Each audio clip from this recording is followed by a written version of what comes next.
So what I'm going to do is to briefly talk about an overview, give you an overview of the major pension systems of major East and Southeast Asian economies, and also touch a little bit upon the Thailand's pension systems, its current challenges, as well as possible policy reform directions. So without further ado, let me begin my presentation. Okay, so I begin by noting that Asia has done tremendously well. Of course, for a long, long time, we've been the fastest growing region of the world. And I mean, the current research topic I'm leading in the ADB is the middle income challenge, by the way. Many of you know this topic as the middle income trap. So Asia's transition from low income to middle income has really been remarkable. As recently as what we found, right, was this is just looking at the data. I mean, you don't even have to do any econometric regressions for this. As recently as 1991 or 1992, over 90% of Asia's population lived in low-income countries. Now by 2014, according to World Bank data, over 95% of the region's population now lives in middle-income countries. In fact, there are only 2 countries that can be classified as low income.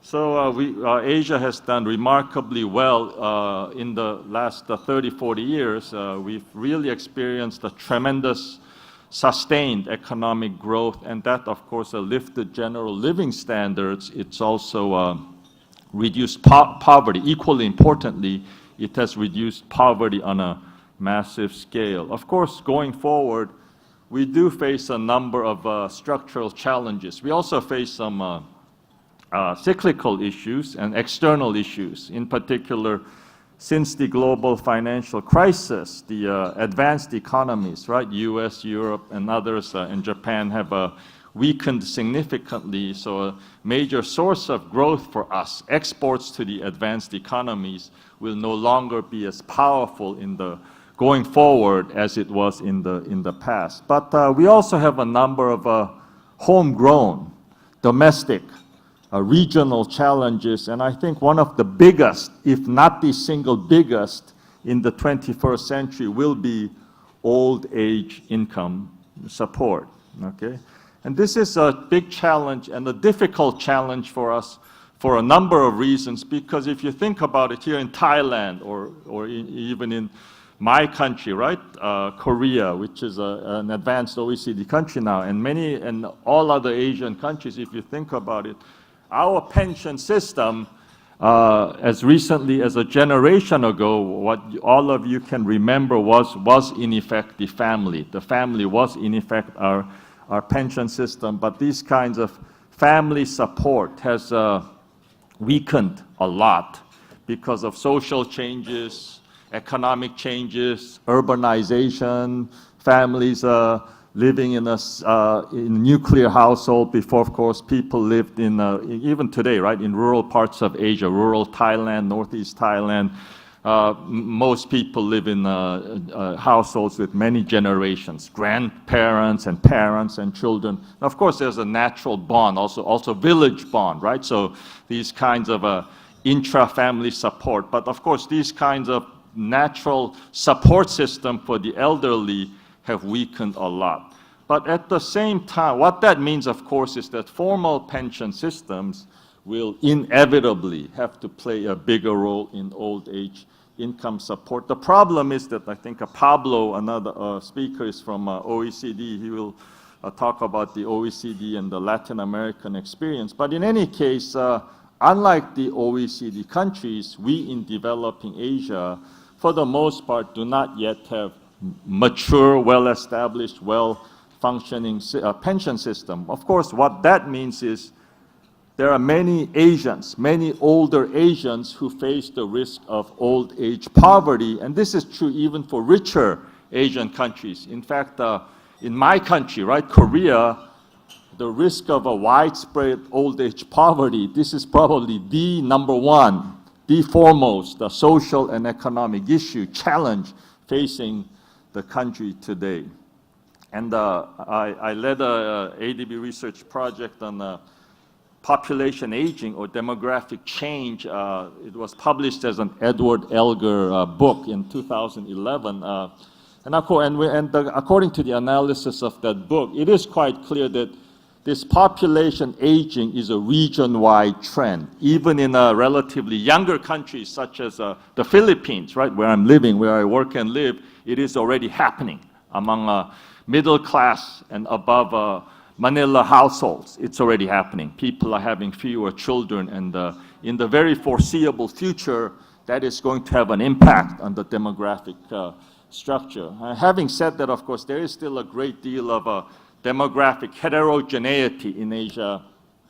Some countries, especially richer countries such as Korea and Singapore and Hong Kong, China, and Taipei, China, population aging is very much a here and now problem. These countries are at advanced stage of the demographic transition process. At the other end, you have countries like Philippines and Indonesia and South Asian countries such as India and others, and they are still very much in the early, initial stages of the population aging process. And then, of course, you have countries in between, such as Thailand, such as China, such as Vietnam, where demographic transition or population aging is well underway, but certainly nowhere near as advanced as Korea and Singapore and these countries. So Asia as a whole is aging, but there is for sure a lot of heterogeneity in the speed and scale of population aging. So these are what you would expect, right? These are, by the way, the 8 countries that book chapter that's coming out later, because I've been, together with a colleague, I've been requested to contribute to a chapter on Asian pension system. It's a book by Rutledge. It will come out later this year. But in any case, in one of the figures we prepared for that graph, it's quite clear that Asia is emerging rapidly. And the 8 countries we look at are PRC, China, Korea, Philippines, Thailand, Indonesia, Malaysia, Singapore, and Vietnam. So these countries encompass the major economies of East and Southeast Asia, and they also encompass a wide range of income levels, right, from Vietnam all the way up to Korea and Singapore.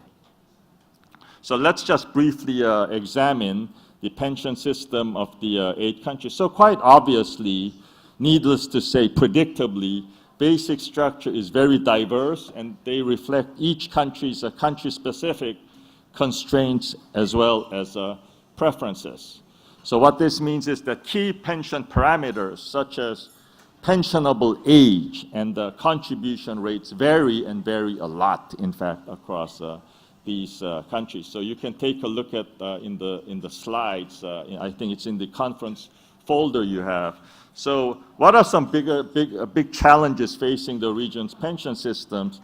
I think by far the biggest is limited coverage.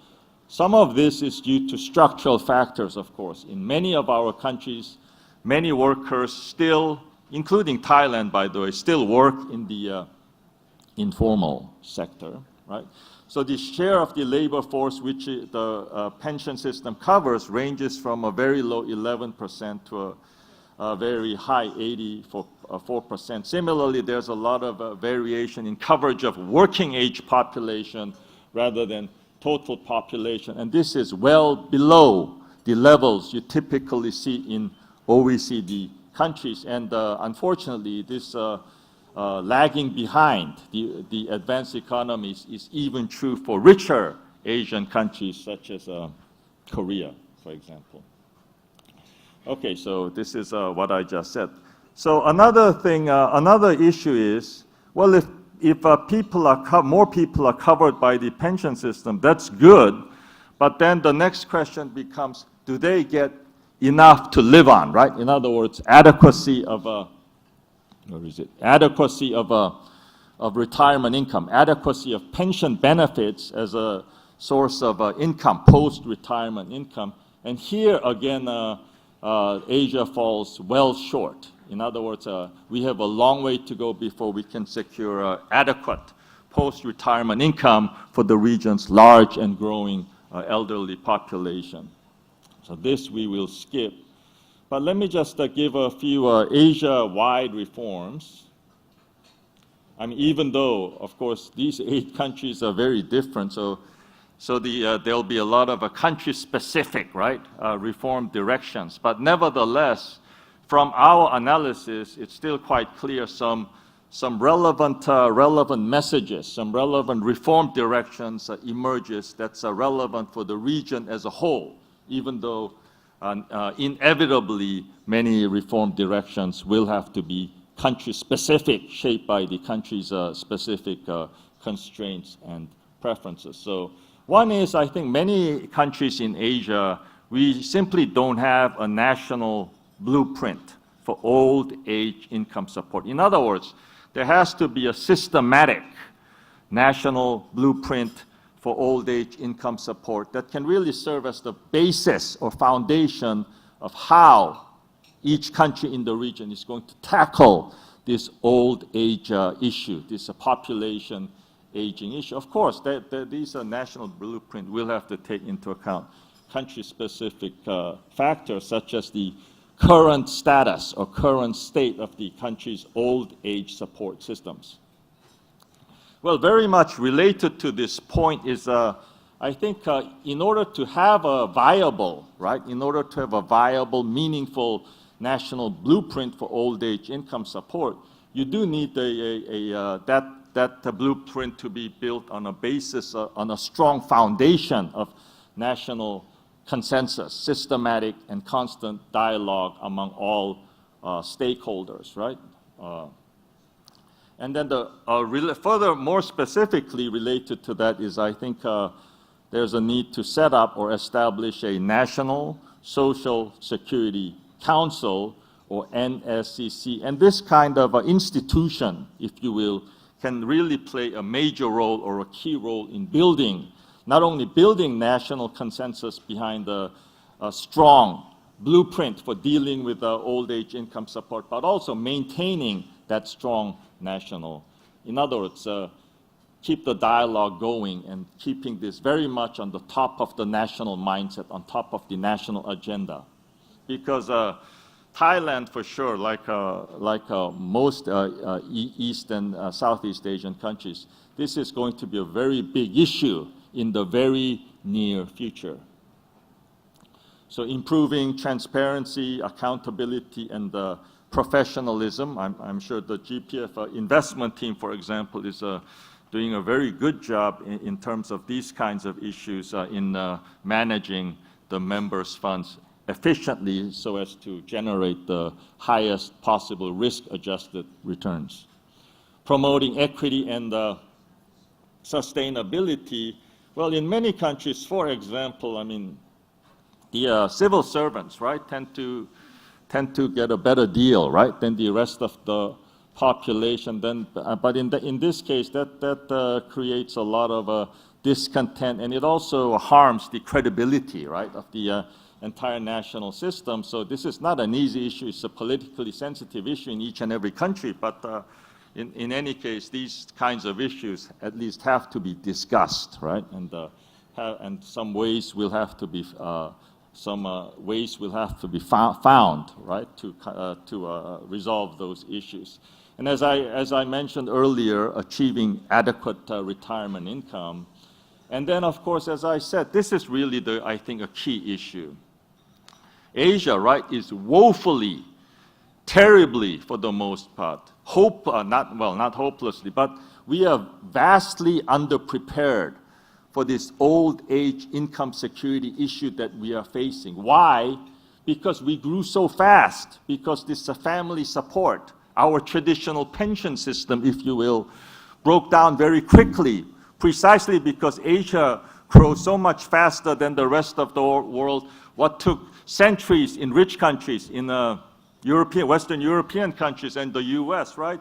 In Asia, it happens the same phenomenon, whether it's population aging or economic growth or urbanization. It happens in our part of the world much quicker. And for that reason, we are quite vastly, greatly, severely, if you will, underprepared for this issue of old age income support. And that really poses a huge threat, right, to the very foundation of inclusive growth. In other words, growth that benefits everybody, right, which all Asian countries, and also ADB, by the way, but all Asian countries individually are pursuing. In other words, growth that is equitable rather than growth that benefits only a narrow segment of the population. If you have widespread old age poverty, quite clearly, that's going to jeopardize the whole fabric of inclusive growth, because a large and growing segment of the population is going to be left behind. That large and growing segment of the population, obviously, being the elderly.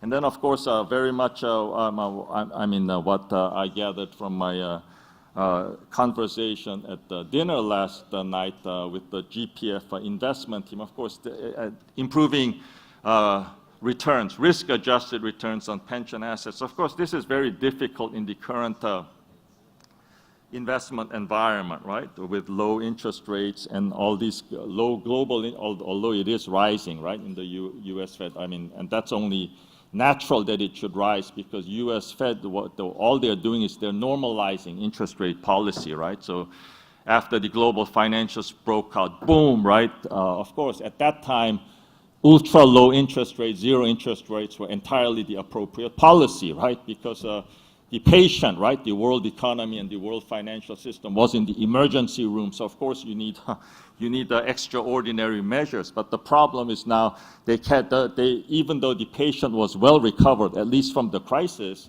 then they kept the patient in the emergency room for too long, interest rates too low for too long, and of course that bred all kind of distortions, right, and bad incentives in the financial system, right? We don't see a repeat of the global financial crisis, but of course, if the low interest rate keep going, of course, that's exactly what we are going to see with this financial industry guys, right, doing the so-called innovations and doing this kind of mortgage-backed securities and CDOs and all these other kinds of fancy innovations that really don't add anything, right? But that, of course, was the heart and center of the global financial crisis. So the point here is it's a very difficult and challenging investment environment for the fund managers here at GPF, as well as at all other pension systems and pension funds in emerging Asia. Okay, and then pension reform, of course, you have to do it as part of an overall package, and for example, financial sector development, right? And at the same time, of course, pension reform itself, right, can catalyze, can accelerate all these other developments. For example, again, financial sector development. So what are some issues? This already the Permanent Secretary talked about at length, so let me just go briefly on this. So, but instead of going over the OA, because of time constraints, over the OAE system, which you can read, let's go straight to the GPF, right? Some of GPF issues and possible reform directions. One is simply this: I think in recent years, the Thai government, right, finds it very difficult and costly, right, to maintain adequate retirement income for retiring officials. And furthermore, these costs are quite unsustainable in the long term. So I think some of these the Permanent Secretary already touched upon, but let me just repeat them. One is to extend retirement age, and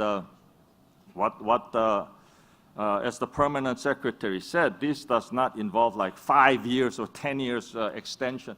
Even like 1 or 2 year extension of the retirement age can have significant positive benefits for the sustainability of the of GPF, right? And by the way, and all other similar pension systems throughout emerging Asia, right? And another policy direction is to curtail or reduce health and other benefits, either that or require the retirees, the employees' retirees, to contribute more to these benefits, and perhaps for the sake of equity on a means tested basis. And then you can also stretch out payments, right, through a curtailment of lump sum benefits. So that's issue number one, and some possible reform directions. Another second issue I will briefly touch upon is the issue of adequacy, right? The issue of adequacy. So there's really a big problem in terms of securing adequate retirement income. So one thing is to advise younger GPF members to contribute more from their salaries, because at the end of the day, under a defined contribution system, right, such as the GPF, what you get, right, of course it depends a lot also on the how well, right, the finance people, the fund managers maximize returns on those assets. But at the end of the day, what you get when you retire, right, is largely linked to how much you put in, right? So, and also investment strategy, altering investment strategy. But as I understand, the GPF investment team is already actively looking at ways and pursuing different directions to improving the overall risk-adjusted performance, right? And by the way, I think there are some other issues to consider.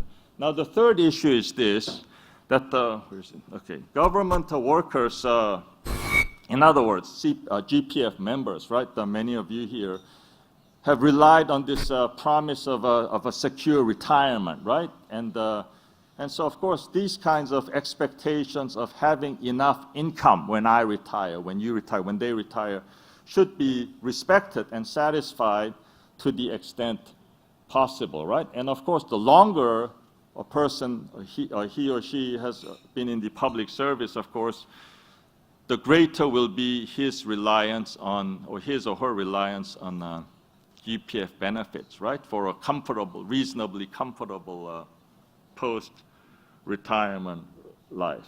What that means is that there must be some adjustments or sacrifices, if you will, for shorter-term employees, right? And then those who have greater resources should not be able to leverage pension laws and pensions and tax laws to increase their wealth for the sake of equity. And then investment of GPF funds, right? I don't think this is a big issue in Thailand, but in many developing countries, especially mismanaged ones, it is a big issue, but should be protected, right, from political interference as much as possible. So to sum up, I think Thailand's GPF and also the OAP, right, the SSO OAP, which I didn't touch upon, but which are in the slides, are making good progress in the right direction. But at the same time, there's still a lot of work to be done, as is the case for the rest of developing Asia, for building and achieving and maintaining what we all want, which is an affordable, adequate, and sustainable pension system. Okay? Yeah. Thank you.